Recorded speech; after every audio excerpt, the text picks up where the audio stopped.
आता शिर्डी माझे पंढरपूर ही आरती होईल। आरती नंतर दर्शनास प्रारंभ होईल।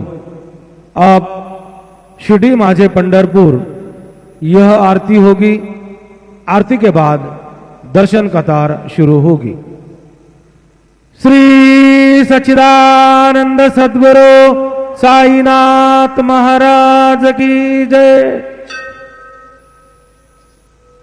हरि ओम नमः शंभवाय च मयो भवाय च नमः शंकराय च मयस्कराय च नमः शिवाय च शिवतराय च।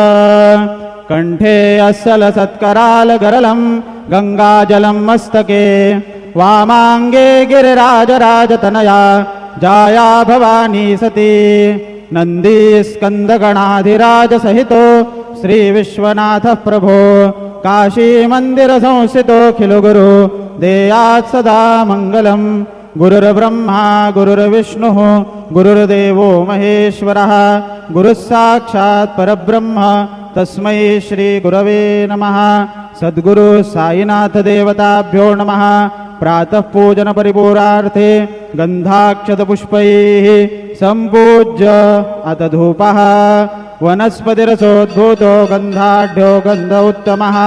आघ्रेय सर्वदेवानां धूपोऽयं प्रतिगृह्यताम्। धूपमाघ्रापयामि साज्यं च वर्ति संयुक्तं वनिना योजितं मया। दीपं गृहाण देवेश त्रैलोक्यतिमिरापः दीपं दर्शयामि। धूपदीपानान्तरेण उपहारनैवेद्यं निवेदयामि। चतुष्कोणमण्डलं कृत्वा तदुपरि नैवेद्यपात्रं निधाय गायत्री